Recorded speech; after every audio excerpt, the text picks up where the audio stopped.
Bismillahirrahmanirrahim. Assalamualaikum warahmatullahi wabarakatuh.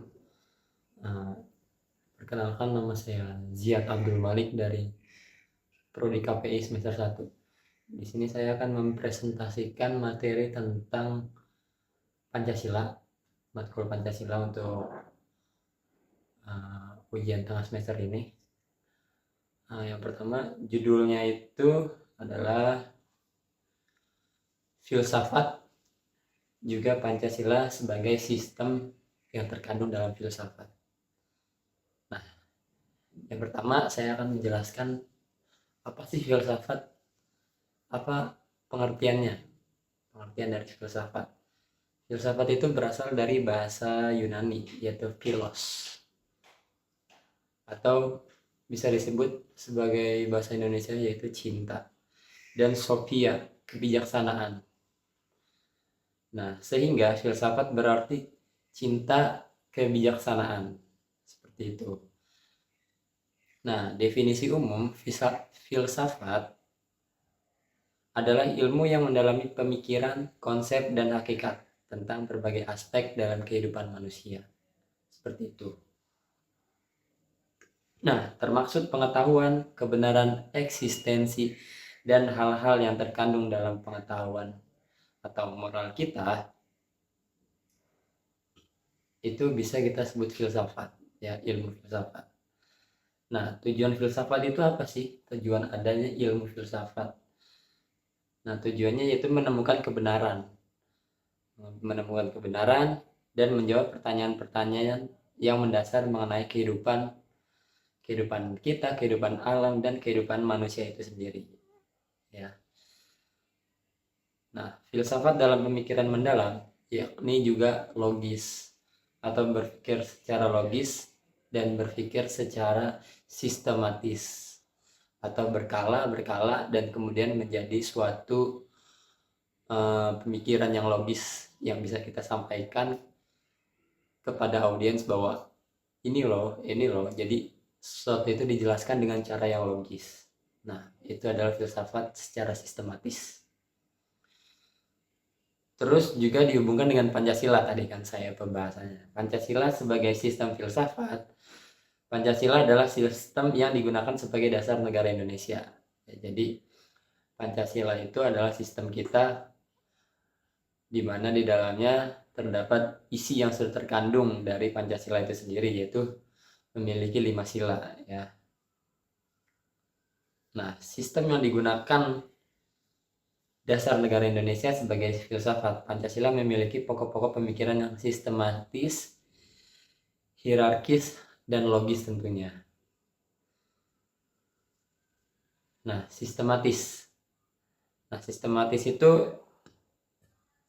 Pancasila disusun dalam urutan yang logis dan beruntut, sehingga tiap sila memiliki kedudukan dan peran tertentu. Nah, sila-sila dalam Pancasila yang berurutan itu dari 1 sampai 5 itu sudah memiliki ibaratnya hal-hal yang logis dari pertama sampai sila kelima itu jelas. Jadi bisa kita rasakan apa hasil dari pemikiran Pancasila itu apa. Nah, sehingga tiap sila memiliki kedudukan dan peran tertentu. Terus tadi kita bahas logis, ya. Setiap sila Pancasila berkaitan dan berbentuk kesatuan pemikiran yang rasional dan koheren, atau pemikiran-pemikiran yang rasional atau pemikiran-pemikiran yang sudah dipikirkan sebelumnya sehingga terjadinya rumusan Pancasila itu sendiri. Terus pokok-pokok pikiran dalam Pancasila sebagai filsafat.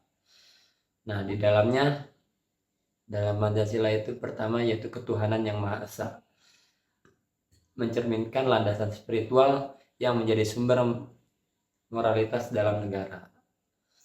Kemanusiaan yang adil dan beradab, itu yang kedua.